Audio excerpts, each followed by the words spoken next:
Hello guys, good morning.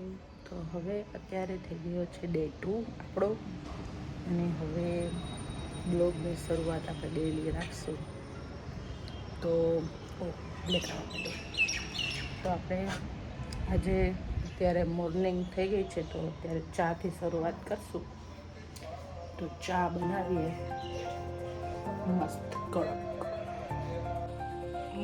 કડક ચા મસાલાવાળી બનાવે છે. તો ત્યાં સુધીમાં આપણે બધા ઝાડવાને પાણી પાઈ દઈએ.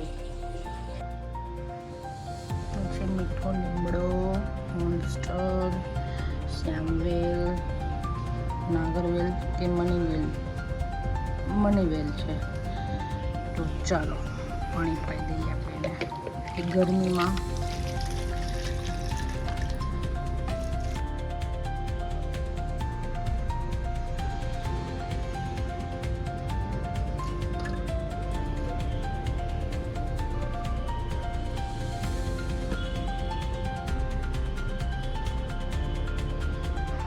ફ્રેશ થઈ ગઈ છું. તો આજે છે 13 જૂન, આજે શિવરાત્રિ પણ છે અધિક માસની. તો સારામાં સારો દિવસ છે, જે હું ભૂલી ગઈ હતી. અત્યારે મને યાદ આવ્યું કે આજે પૂજા કરવાની છે પંચામૃતથી. તો ચાલો, મેં છે ને અમુક વસ્તુ મંગાવી છે બ્લિંકિટમાંથી. વોચ,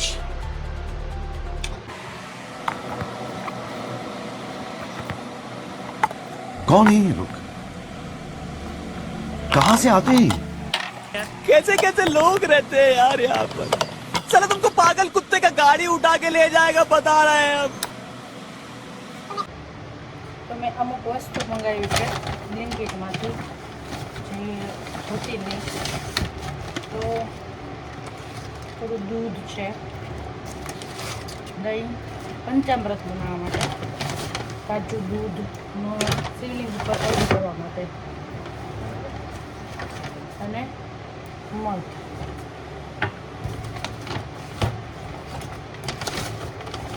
ત્યારે શિવરાત્રિ અને અધિક માસ બંને સાથે છે. તો એવું કહેવામાં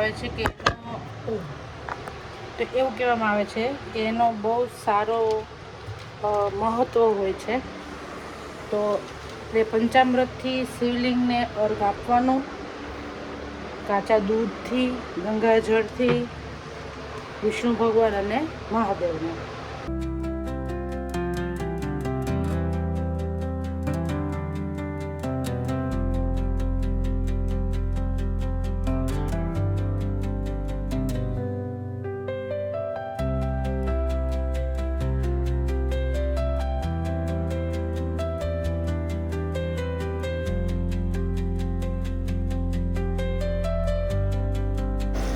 તો હવે આપણે થોડું દહીં,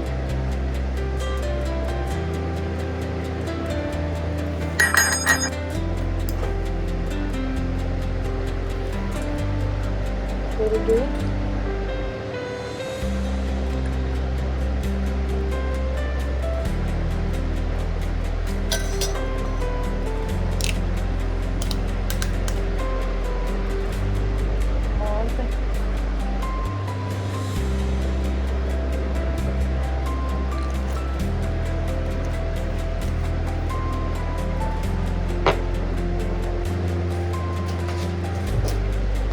સાકર,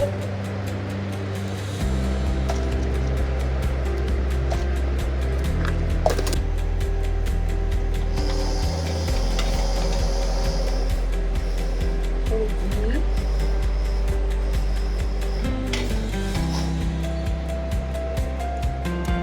5 તત્વો થઈ ગયા. હવે એના આપણે ચલાવીશું.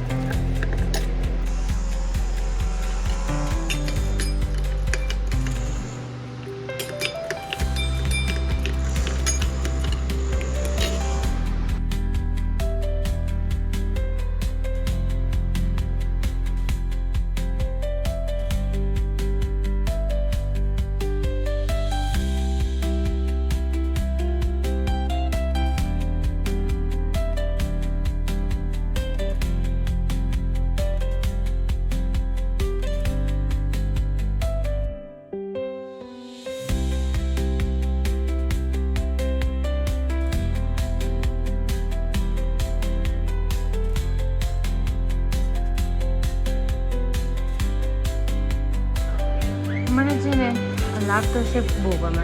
હું જ્યારે પણ મને ટાઈમ મળે ને ત્યારે હું આ જોઉં. આના છે ને માઇન્ડ ફ્રેશ થઈ જાય અને વેરાયટી પણ જાણવા મળે કે શું શું નવીન આઇટમ્સ બનાવી શકીએ આપણે. તો આજે આ બધું જોઈને મન થઈ ગયું કે વડાપાઉં બનાવીએ. તો વડાપાઉં માટે ઓલરેડી મેં બટેટા બાફીને, કદાચ તમને મારો અવાજ નહીં આવતો હોય આવા પવનમાં, અત્યારનો નજારો જુઓ.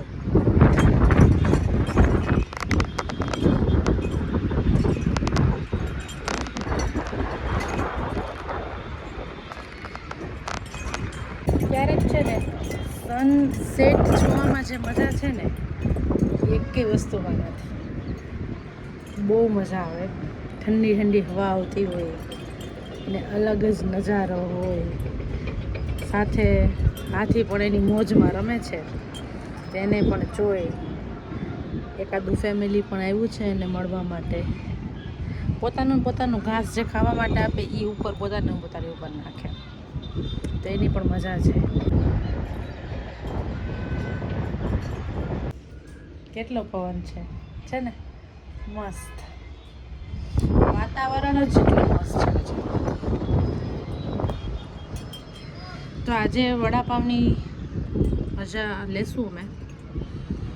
થોડા તીખા ચટપટા મસ્ત.